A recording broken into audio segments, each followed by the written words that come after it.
on. Thank you so much. You can reclaim host back, become host. So you can screen share. No, you have to make him host. He can't claim it. I have to make him host. I think. Correct. I have to make him host. So now. Wow. Hold on. Why can't I? Usually I know this. Why can't I find those three little buttons?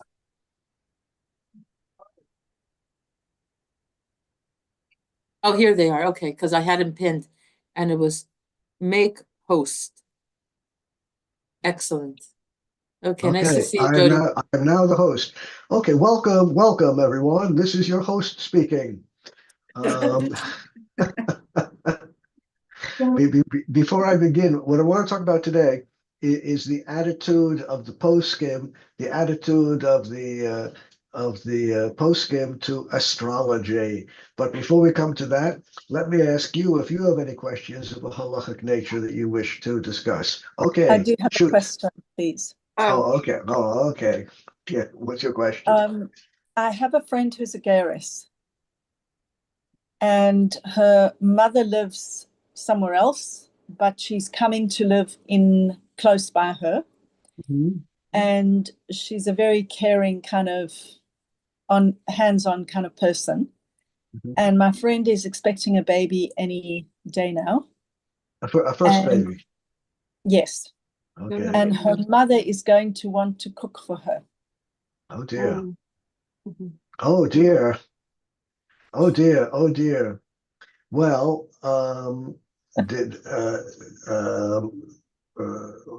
let me outline the basic principles. The basic principles are as follows. Are we speaking about Ashkenazim or Sfaradim? Ashkenazim. The Ashkenazim are far more lenient in the rules of Bishul Akum. According to Sfaradim, Poskei Sfarad, a Jewish person must put the pot on the source of heat. That's according to Sephardic poskim. According to Ashkenaz poskim, far more lenient, it's sufficient that a Jewish person does something to contribute to the cooking. Turn on the heat, add something to the pot, stir a little bit. It's enough that a Jewish person does something to contribute to the cooking. And therefore, if the Jewish daughter or some other Jewish person can do something to contribute to the cooking, that eliminates the problem. Here's another area in which Poskei Ashkenaz are more lenient than Poskei Sfarad. According to Poskei Sfarad, any kind of food which would be eaten, which would be served at a festive meal, a royal meal for the king or the prime minister, whatever you have in your country, in a state dinner, what kind of food would be served? Well, might very well be some kind of potatoes might get served. Since potatoes would be served at a state dinner, Sephardic poskim generally conclude, therefore, potato chips, anything made out of potatoes, are prohibited because of bishul akum. Ashkenaz poskim tend to be more lenient, and they say the kinds of recipes that would be used for potatoes or anything else at a state dinner, that's the kind of recipe which would be prohibited if a non-Jew cooks it. But the kind of household cooking generally doesn't fall into that category, and there you'd be okay. Since we're talking about an Ashkenaziyah, the daughter, it's advisable that she do something, or some other Jewish person do something to contribute to the cooking, either give a stir to the pot, add something to the pot, put the pot on the fire, turn the fire on, so something to contribute to the cooking, and that would definitely eliminate the problem. Yes. That's what I would advise. But if her mother lives on her own and wants to cook for her and bring her food. Again, it's probably not going to be the kinds of recipes which would be served at a royal feast. Probably it's going to be ordinary household cooking, and therefore there's room for some leniency here. Thank you. Thank you. Okay. Okay, yes. Yeah, my question, do you hear me? Yes. Yes, I do. Yeah. I go to a kibbutz down south. Oh, so Zionistic again. Okay. Right. Yeah, it gets worse. And I volunteer fruit picking, and they give us fruit to bring home. And I do the trumot and masrot. But somebody asked me if the kibbutz had kept orla, and I enli musag. So do I have to ask the kibbutznik, or I mean, what do I do about that situation? Well, next time you're there, you should bring a jerry can of kerosene with you, sprinkle it around all the trees, and light it. And that would just, that would eliminate the problem. Then they won't have any problem anymore with Orla. Can I do that on Lag BaOmer? Get two for the price all of the better, all the better. Just burn down their trees for them. Now, if on the other hand you're interested in a Torah approach to the issue, the poskim are divided along the following lines. The overwhelming majority of poskim hold that the rule of majority applies in the orchard wherever the fruits are being grown. And therefore, if the majority of fruits are not orla, you can assume, until proven otherwise, until there's evidence to the contrary, you can assume that any given tree is not orla. Now, the trees that you are harvesting from are mature trees, and the truth is it's unlikely, very unlikely, that they are orla. And if there are, and it's unlikely, if there are a few orla trees there, then it's a small minority. And unless you have clear evidence that it's an orla tree, just go about your business in the ordinary way, and all is well. Thank you. That's if you want a Torah approach. Okay. Any other issues that you would like to discuss before we get into today's topic? Okay, here goes. I know how to get it on the screen. I just do share. Where is share? Share. Okay, I got it. And I do a double click. Here we are. Voila. The astrology. Astrology. Now, of rabbinic history, many great rabbis from the days of the Mishnah down through the centuries, many great rabbis were astrologers. For example, the Ramchal, Rav Moshe Chaim Luzzatto, hard to point to a more authoritative source than he. He knew that the way HaKadosh Baruch Hu created the universe was b'derech hateva, the nature of the universe is that the stars have some influence upon human events down here on Earth. The underlying idea is as follows. It's called the geocentric theory of the universe, according to which the Earth is at the center of the universe, and all the celestial bodies, all the stars, are embedded in crystal spheres which rotate around the Earth. And there are different crystal spheres, and they rotate at different speeds, and that accounts for all of the movements of celestial bodies. HaKadosh Baruch Hu, of course, gives the impetus, gives the force for the outermost sphere to rotate at the correct speed. That in turn transfers its energy to the crystal sphere, which is adjacent to it, which in turn transfers the energy down step by step through the crystal spheres until the energy eventually comes down here to Earth and influences our human activities. That's the underlying concept of astrology.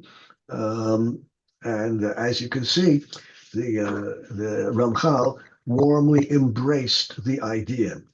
Of course, as it says in the Gemara, Ein Mazal Yisrael, the Jewish people if they keep Torah and mitzvahs, are not under the influence of the stars.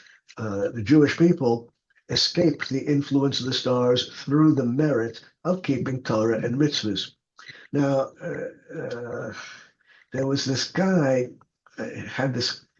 It's really a crazy idea, but well, out there in the outside world, many people have been influenced by this Galileo fellow, Galileo Galilei. He was a Galileo Galilei. He was this Italian fellow who had this wacky idea that it's not the Earth which is at the center of the universe. Just look around and you can see that the Earth is the center of the universe. You don't need great science for this. Just a simple observation. Anyone can see it. But he thought he had this idea of the heliocentric system, the sun being at the center of the universe, and the planets, including the Earth, revolve around the sun. Not the other way around. The Earth is at the center according to the geocentric system, and the sun is embedded in a crystal sphere which rotates around. Well, the modern astronomers, for some reason beyond my ability to conceive, have embraced Galileo's wacky system, and that makes it impossible, according to the modern system, heliocentrism.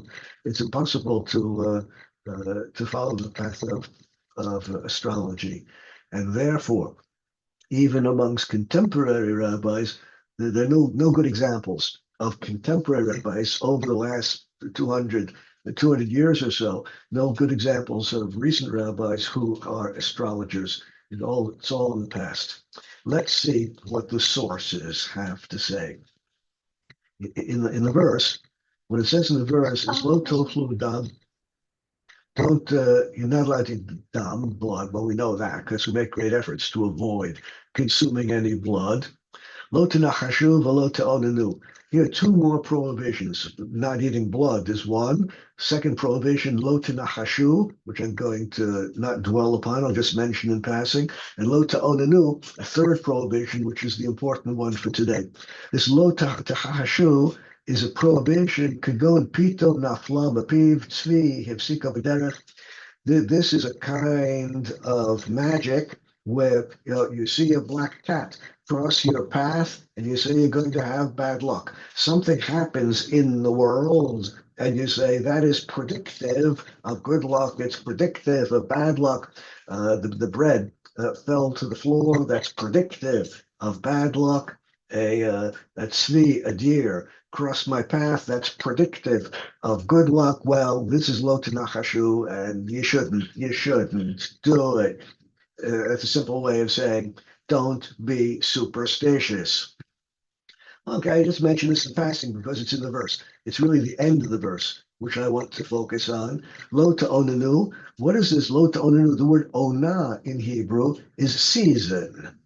Lo ta'onenu means don't lead your life according to the seasons or according to the hours of the day.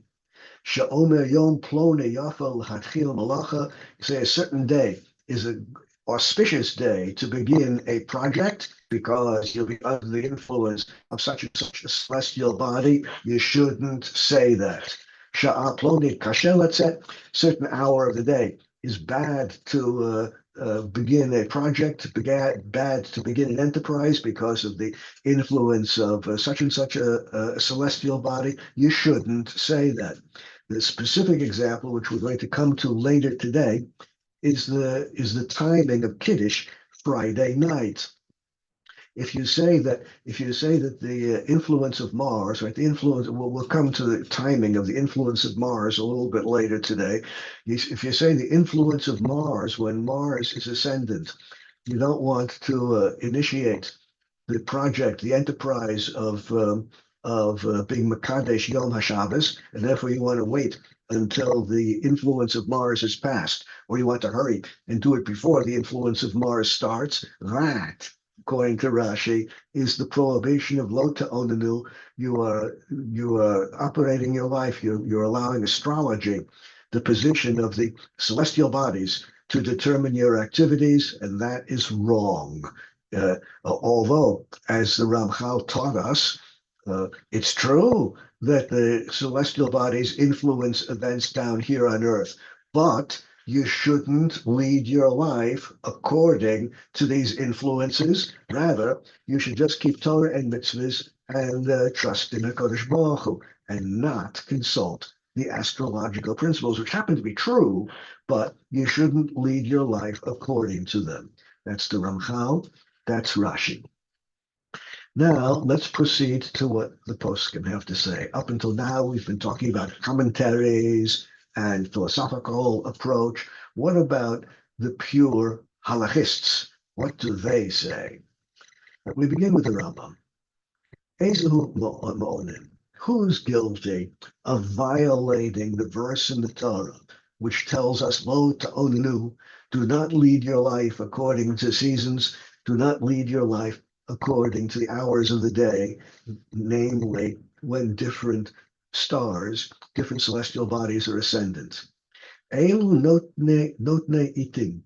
To be guilty of this violation, you have to the people who give certain times for doing this, certain times for doing that, certain times for not doing this, certain times for not doing that. If you follow the timing schedule of the astrologers, then you are guilty.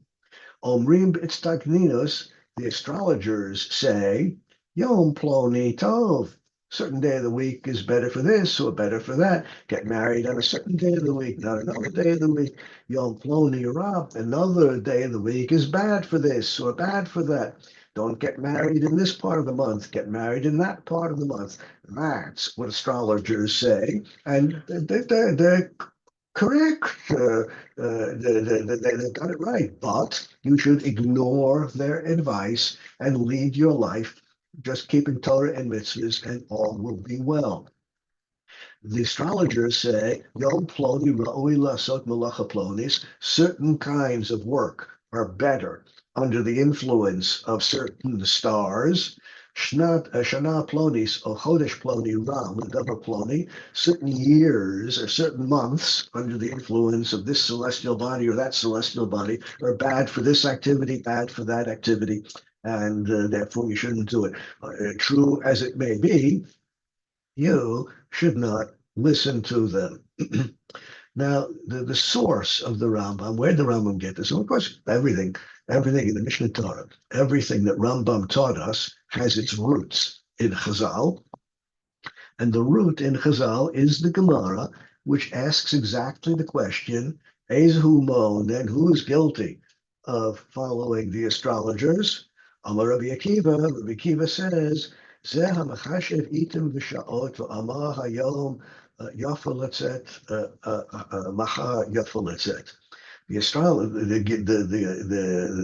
violation of being an astrologer or the violation of following the advice of the astrologer is if the astrologer tells you such and such a day or such and such a time is good for this and you follow that advice, or such and such a day, such and such a time is bad for this and you follow the advice. That's the clear source of the Rambam in the Gemara. The Kesef Mishnah, one of the two principal commentaries on the Mishnah Torah, that's by Yosef Karo, who later wrote the Shulchan Aruch. This commentary he wrote on the Rambam was a preliminary work leading to the Shulchan Aruch. Many of the ideas in the Shulchan Aruch have their roots first formulated in the Kesef Mishnah in his commentary on the Rambam. Well, he quotes the Gemara in Psachim. Minayin she'ein shoalim b'kaldim. How do we know that you shouldn't ask the advice of the Chaldean, those are the astrologers of Babylonia? Shene'amar tamim tihyeh im Hashem Elokecha. The pasuk says you have to put your trust, you have to put your faith in HaKadosh Baruch Hu, do what HaKadosh Baruch Hu says, to do what the Torah says, and all will be well. Chaldeim hainu chozim b'kochavim.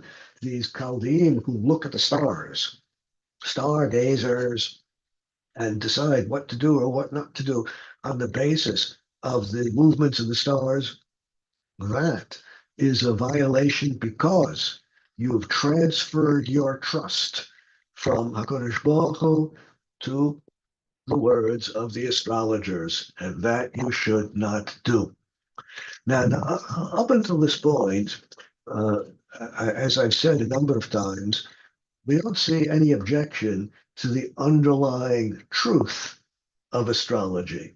It's just that it's not for us. It's just not for the Jewish people, even though these influences of the stars are real, but we have Torah and mitzvahs, and the koach, the power of Torah and mitzvahs easily overcomes the influence of the stars, and therefore you need not be concerned at all about the influence of the stars if you have Torah and mitzvahs. So the power of the stars is so weak compared to the immense power of Torah and mitzvahs that the power, the influence of the stars will be overwhelmed, and you just don't have to worry about it. Similarly, the little bit of help that you might get from the influence of the stars is a pittance, is nothing compared to the immense merit that you would get from Torah and mitzvahs.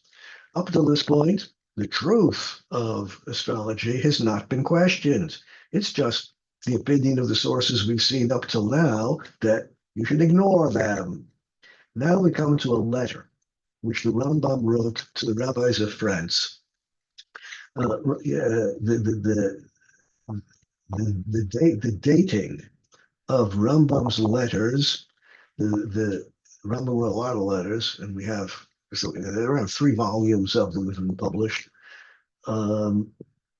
And his letters divide basically into 2 categories. And they're the earlier letters, which were written in Mamaloshen, Arabic, and the later letters, which were written in Hebrew.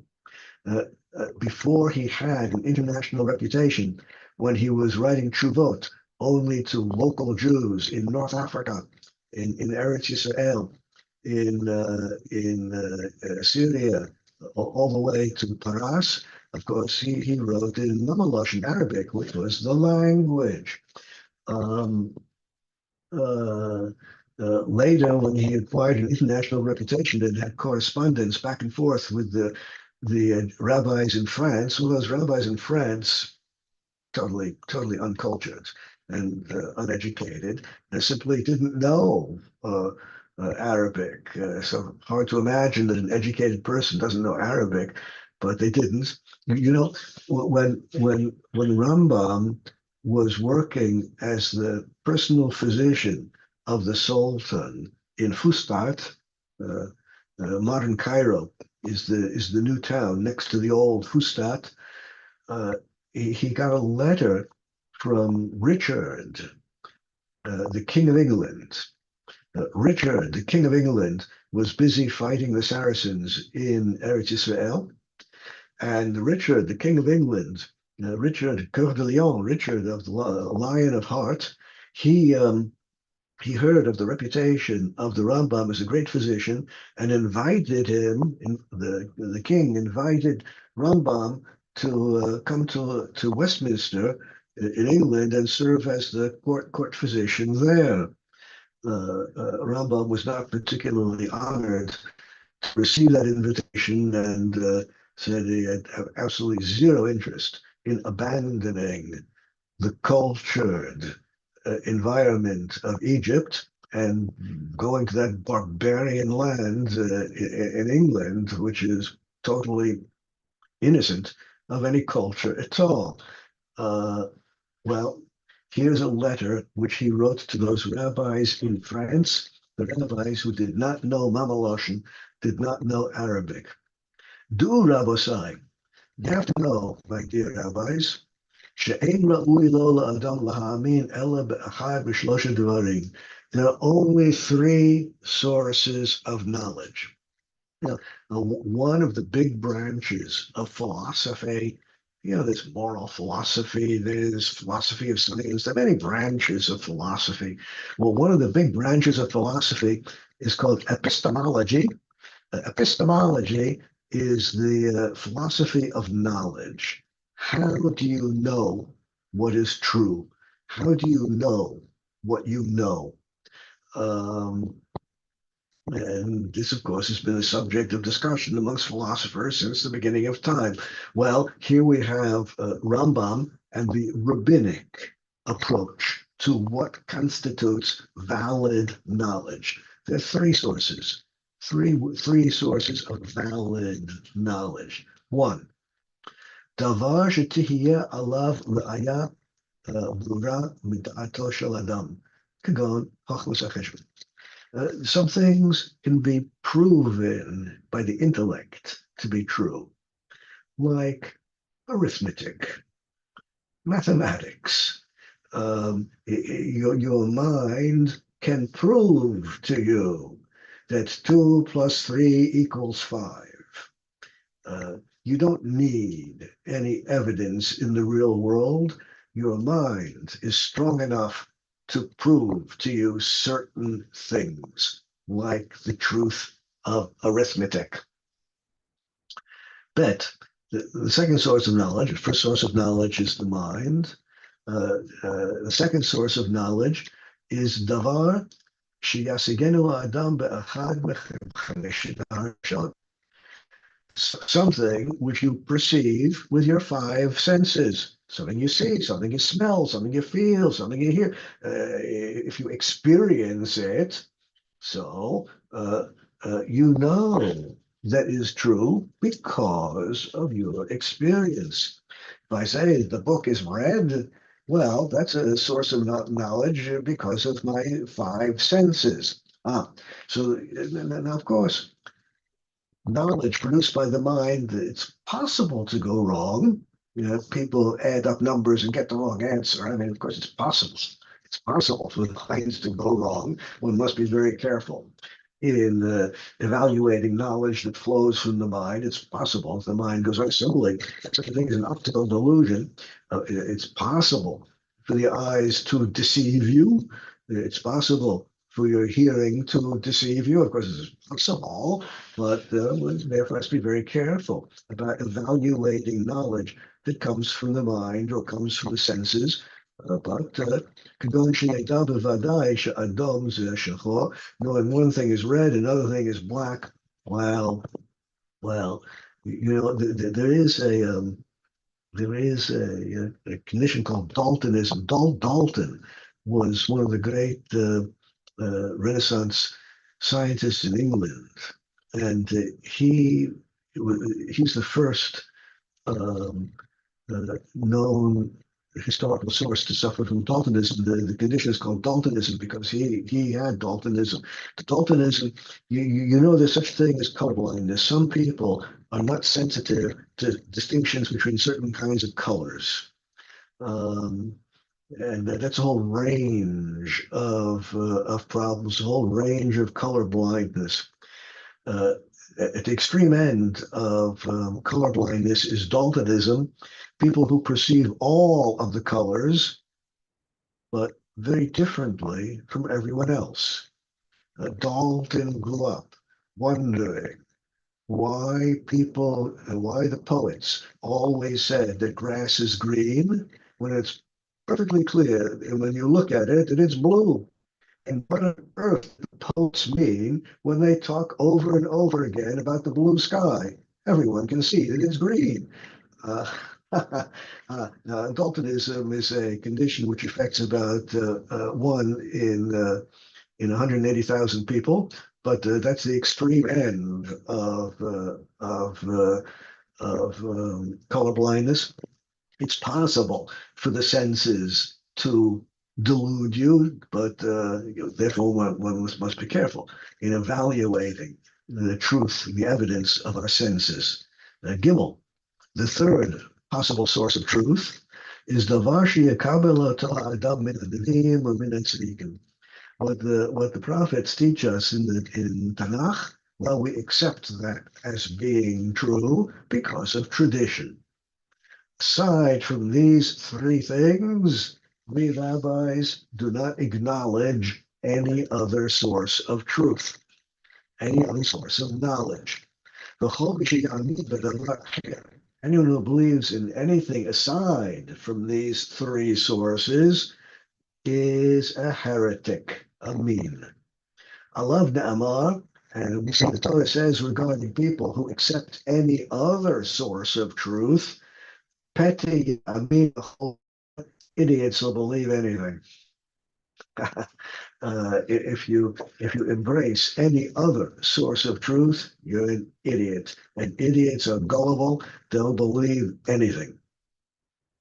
V'zohi sha'avta malchutenu, and this is the reason why the Jewish state was defeated by the Romans. Why was the Beis Hamikdash destroyed? Why did we lose our independence in the war against the Romans? Why was the Beis Hamikdash destroyed? What has brought the Jewish people to its current state, its current situation of not having its own government, not having its own land, not having its own state? What has brought us to this? What has brought the Jewish people to this low level? Our fathers sinned. Back in the days of Bayesheni, our fathers sinned, Einam, and they are no longer with us. Well, what was their sin? They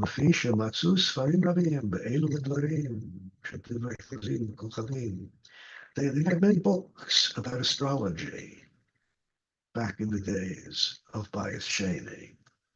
Dvarim Elechem Ikar Avodah Zarah, and all of these books talking about astrology, it's all idolatry, believing in the power outside of HaKadosh Baruch Hu. Like I explained in the Mishnah Torah that we just saw a few lines ago, the text of the Mishnah Torah. Ta'u, our forefathers made a big mistake back in the days of the Second Temple. They ran after the astrologers and embraced astrology. In the days of the Bayesheni, our forefathers falsely imagined that there was a lot of wisdom in astrology. Our forefathers in the days of the Beis Hamikdash thought that astrology was very useful. And they wasted their time and energy on astrology. They should have devoted their energy to military strategy, but they didn't devote their energy, their time and energy to military strategy, and that's why they lost the war against the Romans. They depended upon the stupidity of astrology to win the war, and that's why they lost. Had they abandoned the idiocy of astrology and devoted themselves to the truth of military strategy, they would have won the war. They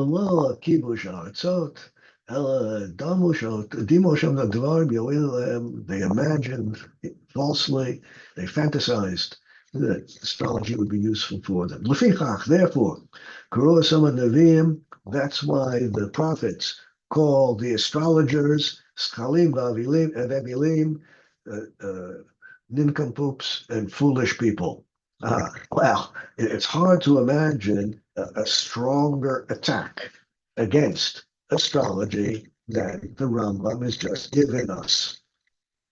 They're all fools, and it's the foolishness of astrology which has led to our destruction as an independent nation in our own land. Now, is this attack against astrology embraced by later poskim? Yes, indeed. Well, let's just see a few typical examples. The Tiferes Yisrael, standard commentary on the Mishnah, the bottom of the page in every standard edition of the Mishnah. The Tiferes Yisrael is my favorite. As far as commentaries on the Mishnah, there are a huge number of commentaries on the Mishnah, but the Tiferes Yisrael is great. The reason for its greatness is the Tiferes Yisrael at the bottom of the page is divided into two parts.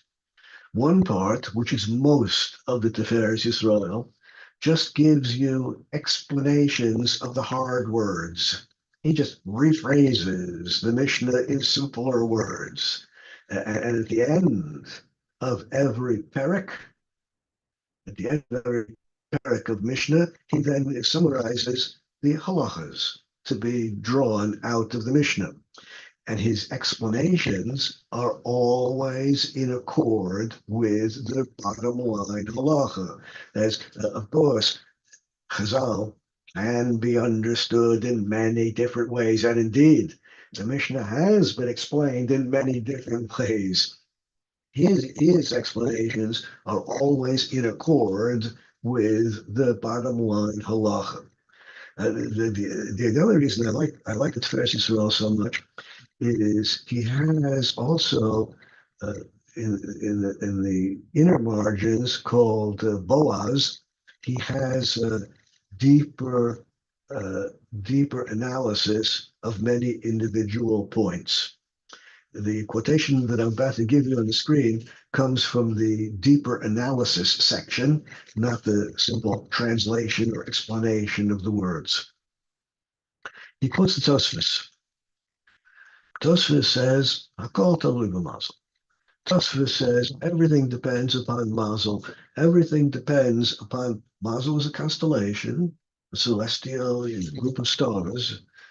Everything depends upon the constellations. Everything depends upon the celestial bodies. That's what Tosfos says.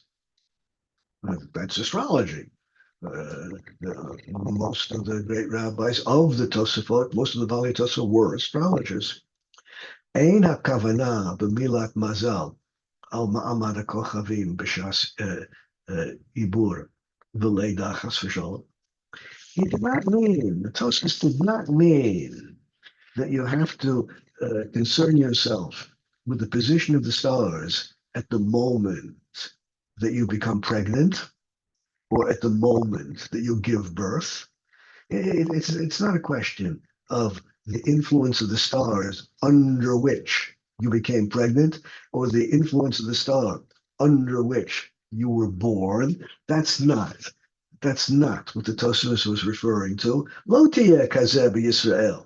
It's impossible that any Jewish rabbis would think such a thing, and therefore the Tosafot, who seem to be endorsing astrology, Kvar tza'ak al zeh Rambam b'michtavo le'ir Marseille.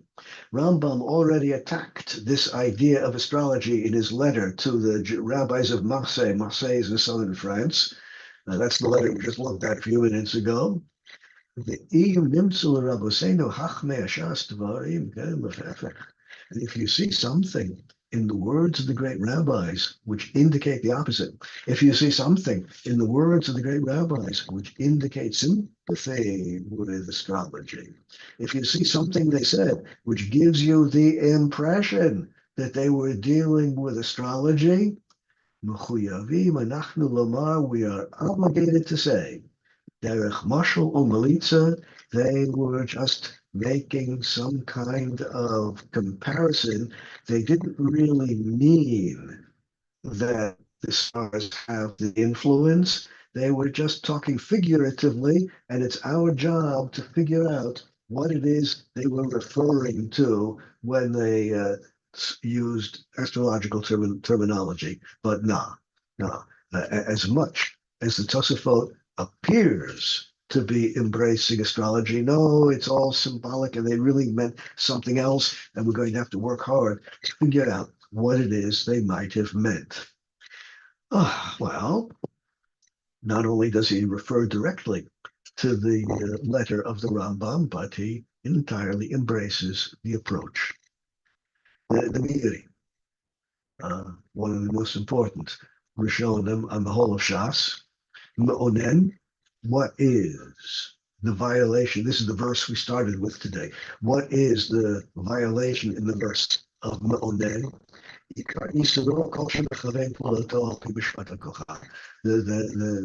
The way to violate the Torah principle is to orient your actions, to schedule your actions according to the position of the stars. In any event, יש דברים שכוח הכוכב נדלק פעולתו בדברים התחתונים, וקצת דברים שעושה אותם באותו שעה וניזוק. Of course, the stars do have some influence here on Earth. And indeed, if you engage in certain activities under the influence of certain stars, you will be in danger. Hu etzel b'nei adam kedvar tiv'i, and people think of the influence of the stars as being an element of nature. They say, this is the way HaKadosh Baruch Hu created the world. HaKadosh Baruch Hu created the universe with the crystal spheres, how the sphere influences the inner sphere, and the inner sphere influences the next sphere, all the way down to the earth, and influences it. That's just the way HaKadosh Baruch Hu built the universe, that the stars influence events down here on earth. And this is why the Gemara in Tractate Shabbos, they said, don't let blood, letting blood out of your arteries, that was like the cure-all for just about every disease until modern times. Of course, the bloodletters, who were the physicians in those days, without a doubt, killed a huge number of people, and in fact saved no one. Like there's some therapies which historically sometimes work, usually not, but this is one which never worked. But the rabbis and the Gemara say, don't do it on Yom Sheni, Yom Chamishi. Don't do it on Mondays and Thursdays because of the influence of certain stars on those days. Lo b'shlishi, also not on Tuesdays. Amru Shom, the Gemara says, b'shlishi my taima. Why not to do hakazah? Why not to lobotomy? Why not to let blood on Tuesdays? Because that's when Mars is ascendant. But Mars is also ascendant on Fridays. Why did they not say? Why did they not ask from letting blood on Fridays? The Gemara answers, here's the big rule in Halacha. This is a halachic rule. Kevan dedashu be'rabim. Anything that the multitudes do, literally, where the multitudes tread, where the multitudes go, we apply the Torah principle of Shomer Psoyam Hashem. It is prohibited for you and me, it is prohibited for us to put ourselves in dangerous situations. You're not allowed to endanger your life. It's a violation of the Torah. The Torah says you have to do what you can to protect your own life. You're not allowed to endanger your own life. There are a number of exceptions to this rule. Or, for example, you are permitted, not obligated, but you are permitted to endanger your life to save someone else.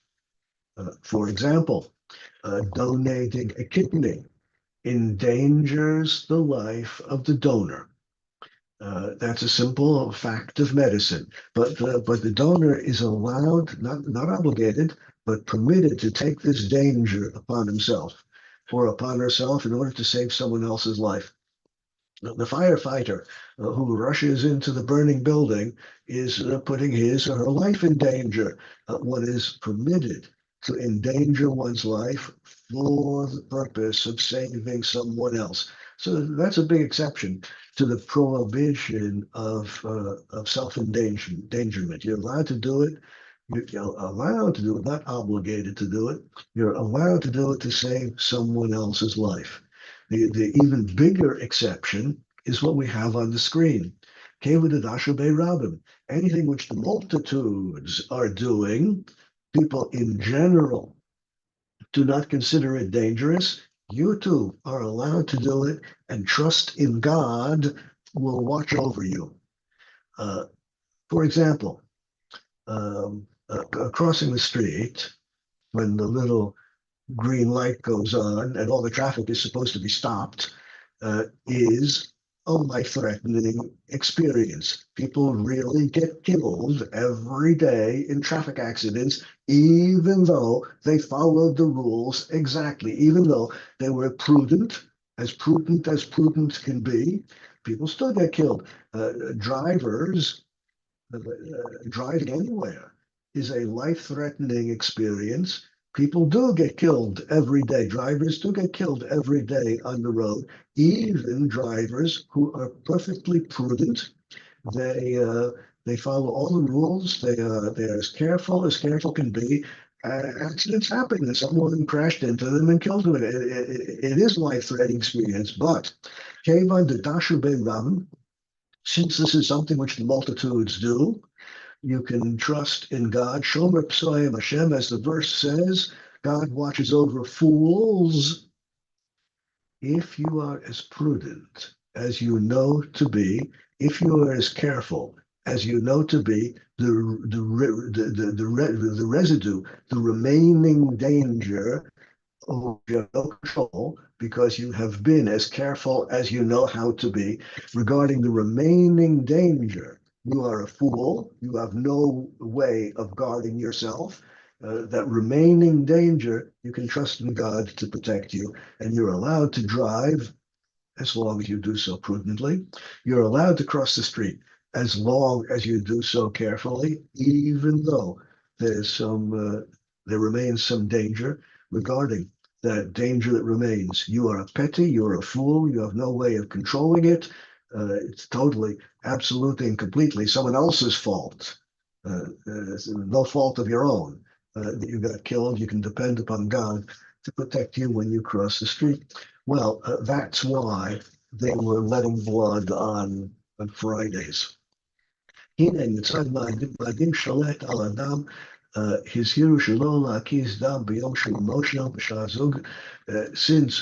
Mars is the red planet, of course, Mars has shlita, control over blood, control over wars, which are bloody things, control over phlebotomy, bloodletting for medicinal purposes. And when Mars is ascendant, one should not let blood. Well, all depends upon the time when Mars is ascendant.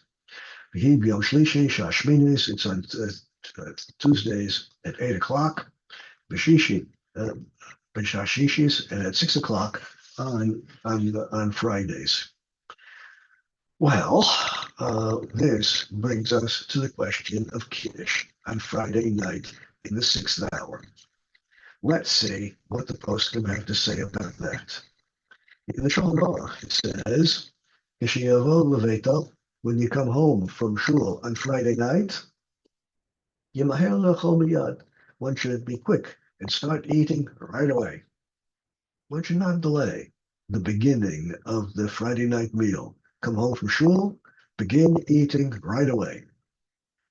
Magen Avraham, the most important, one of the two most important commentaries on the Shulchan, was the 17th century Eastern Europe. He was the first to systematically introduce Kabbalistic concepts into halachic discourse, as he does in this particular place. He writes, B'tikkunei Shabbos, in the Kabbalistic writings regarding how to keep Shabbos, it says, Yekadesh Kodem Laila. You should make Kiddush before sunset. Go to shul, daven mincha, ma'ariv before sunset. Hurry home and make Kiddush before sunset. That's what the Kabbalists say. Because once the sun sets and it's the beginning of the nighttime, That's when Mars is ascendant. Ubesov Yom Shishi Mazel Tzedek, until sunset, it's Jupiter, which is ascendant, and you should make Kiddush under the influence of Jupiter and not wait until sunset when Mars will become influential. Lachen Yekadesh B'Tzedek, make Kiddush under the influence of Jupiter, and the Maharil quotes these Kabbalistic writers and endorses them. Well, we see from this that there are Kabbalistic reasons that endorse the validity of astrology, and that should determine the hour at which you make Kiddush on Friday night. Now, the idea of waiting until night is a fairly modern idea.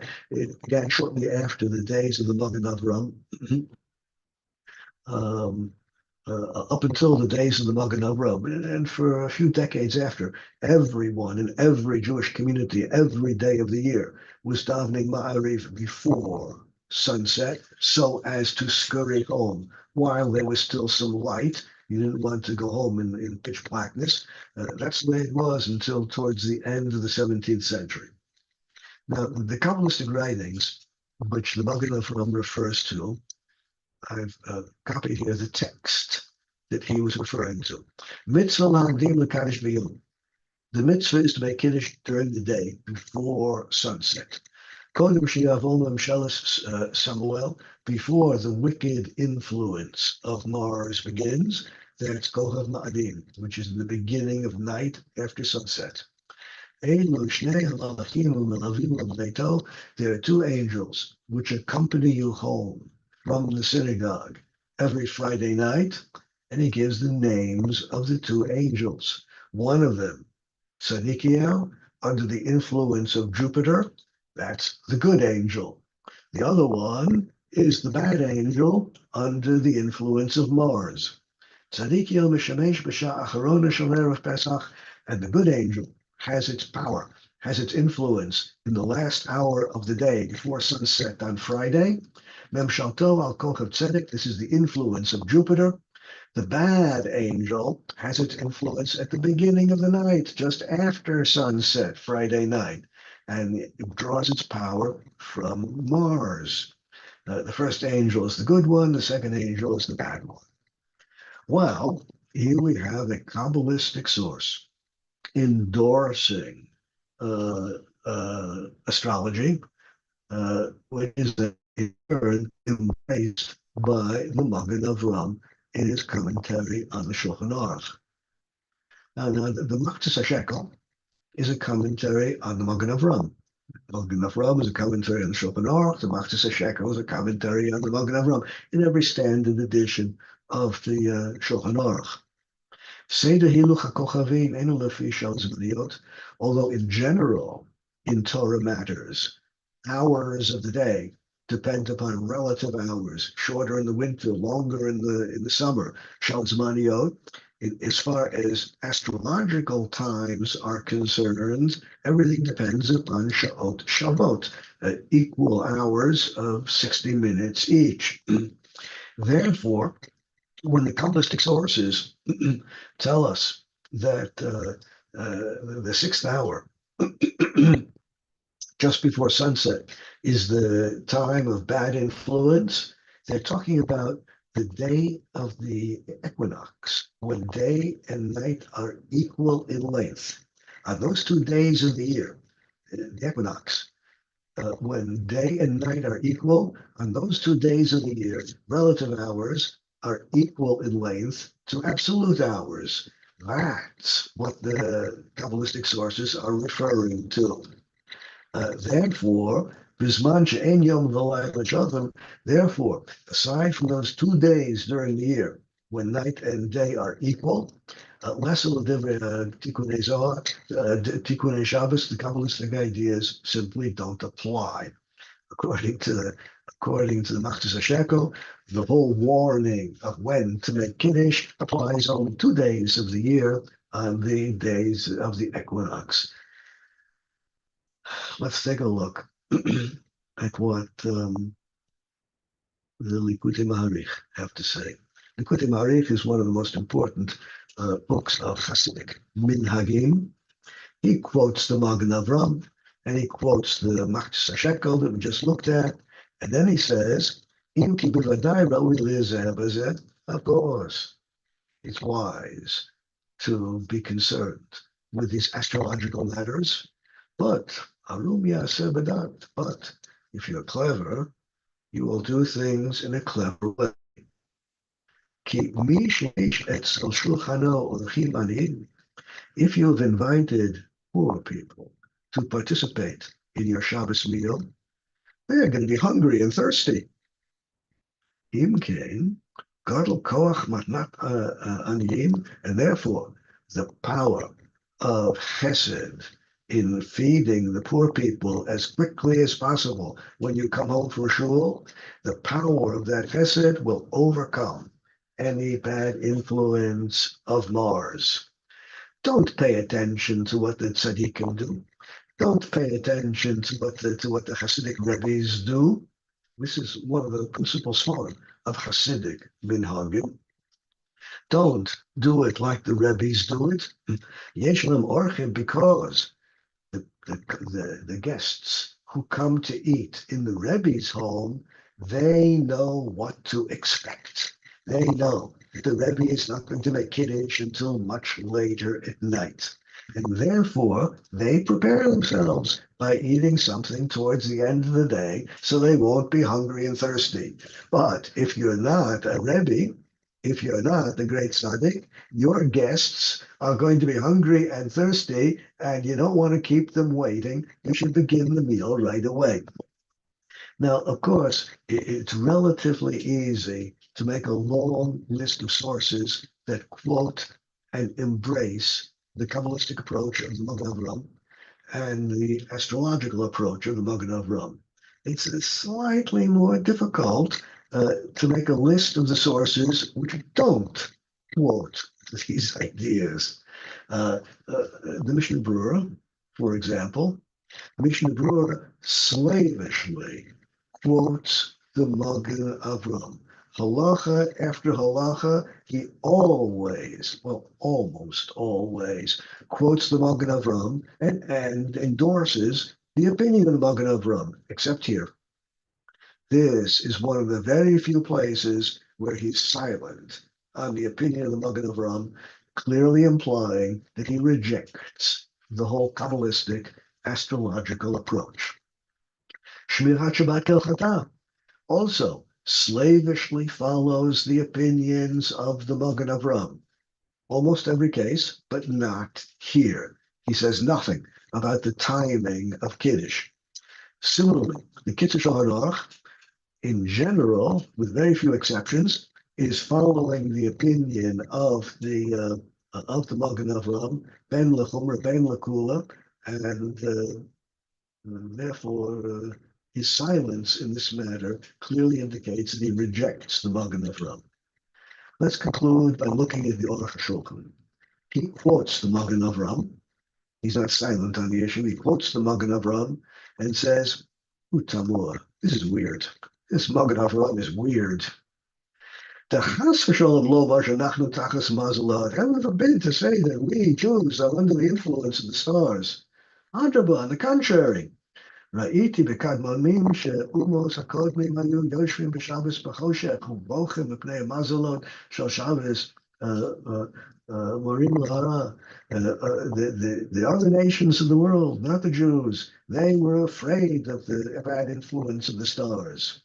HaKadosh Baruch Hu tziva otanu lehefech. No, HaKadosh Baruch Hu told us to ignore the influence of the stars, not to sit in the dark on Shabbos in fear of Mars, rather to light candles and to celebrate. L'hit aneg atzmeinu, l'charot she'anu l'mala min ha'mazalot. The mitzvah is to have oneg Shabbos, to demonstrate that we are not under the influence of Mars.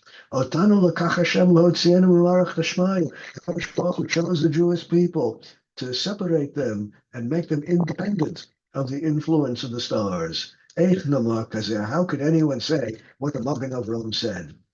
Tzarech iyun gadol. This requires a lot of thought. What could have possibly have led the Magen Avram to this bizarre position? Haboteach b'Hashem chesed yisovel. If you have trust in God, chesed will be your lot. So many of the great poskim simply ignore the Magen Avram, don't mention him at all. The Aruch HaShulchan mentions it and discusses it out of hand as being impossible. So with this, we've surveyed the opinions of the poskim regarding astrology and Jewish practice. I want to pause now and ask you whether you have any questions of a halachic nature that you want to deal with. Thank you. You're welcome. Sounds like the Meiri is in favor of using astrology within Halacha. Is that what I understood? Correct. And he's not the only one. As I say, many great rabbis were astrologers. But that was before Galileo. You think that would have changed people's? Yeah, sure. Before Galileo, that was the understanding of the way HaKadosh Baruch Hu created the universe. That was nature. Since Galileo, people have a different concept, different understanding of the way the celestial bodies work. But even if that was how they understood the nature of everything to work, would they still have not? What isn't that still somewhat putting like trust or putting faith elsewhere other than HaKadosh Baruch Hu, like the Rambam would later come to say? Which is exactly the reason why the Rambam attacked them. So we have a machlokes.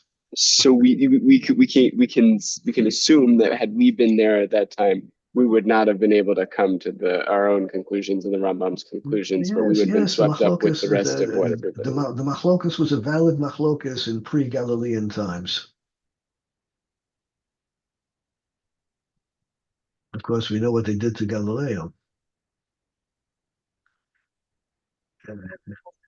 They killed him. Okay. Wait a second. Yes. It's okay. I was somewhat surprised by that letter to the Rabbanei Marseille that you quoted, Rambam. He said that they would have been better. It seems like their choice was between studying and having faith in astrology and studying and having faith in tactics of war. Right, exactly. In terms of some of the machloket that goes on in Israeli society today, it somewhat surprised me that he didn't address having faith in put your time into the study of Torah. It was like either astrology or tactics of war. Torah didn't show up in that.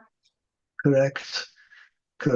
And historically, the idea of studying Torah as being protective, that's an idea which has been circulating since the beginning of rabbinic literature, but only for a very relatively small number of a limited number of Talmidei Chachamim. Things have changed. Today we live in the midst of a vast upsurge in Reform Judaism. In traditional Torah society, you've surely had occasion to read what it says in the marriage contract, in the Ketubah. According to the Ketubah, which represents the thinking in pre-Reform Judaism, it's the obligation of the husband to work and financially support the wife. Now, of course, we've reformed that, and we know it's no longer correct. Now we know it's the job of the husband to learn Torah all day long, and the wife has to go out and support him. This is one of the major reforms in contemporary Jewish society. Well, in the old days, people did learn Torah, of course, but full-time devotion to learning Torah was limited to a very small number of Talmidei Chacham. Okay. It just surprised me that he said to them, go off and learn tactics of war and whatever. Because it's okay. There are other places where modern Orthodox Jews, leave modern alone, where Orthodox Jews of today don't necessarily listen to the Rambam. But of course, there are other opinions, of course. Okay. Thank you. Well, yes, first off, happy Pesach Sheni. Wanted to ask if I think I'm missing something. We eat matzah tonight, but we don't say tachlin today. I know this is all custom. I know this isn't. I know, but I wanted to understand. Some people ate matzah last night. I ate it today. Some people eat it this evening. Of course, it's only a minhag, only a minhag ba'alma. Well, it's not much to talk about. No, okay. Not much to talk about from the halachic point of view. There's a lot to talk about as far as minhagim are concerned. Got it. The three shalosh then, so you cover all the minhagim. So, okay, let's pause at this time. I wish you a good week. Yes, Philip. Sorry, can I just ask something? So yes, Philip. The Rav quoted the Rambam saying there are three sources of knowledge. The third one was the Nevi'im and the Tzaddikim. Right. So we have many cases in the Talmud of medicinal cures, which don't necessarily correspond with today's medicine. How do we square that off? Well, in the days of the Gaonim, the great rabbis of Babylonia, after the close of the Talmud, the great rabbis of Bavel, the Gaonim, declared a cherem, a universal prohibition against employing any of the therapies, any of the medicine mentioned in the Gemara. The reason they prohibited all of the medicine mentioned in the Gemara is because they were afraid that you might try the medicine mentioned in the Gemara. There are plenty of examples of medicine in the Gemara. You might have tried one of them. You might have got the recipe a little bit wrong. You might have got the dosage a little bit wrong. You might have done it a little bit wrong, and it won't work. And then you will lose your emunah in Chazal. And therefore, the Gaonim said no one should endeavor to follow any of the medical practices of Chazal, and that cherem, introduced in Babylonia in around the middle of the 6th century, remains in effect today, according to all the contemporary poskim. But okay, but that doesn't bar us from using modern day doctors. Correct. Right. Okay. All right, go on. Okay, b'hatzlacha. So sorry, I forgot the halacha question that I have for the Pesach Sheni. Yes. If we were in a position today to bring the Korban Pesach, whether it's right now or yesterday or the day before, it might make a difference because we're already into the afternoon. Would we all go Aliyah to Regel, or would we wait next year? Sure, we would. Yes, definitely.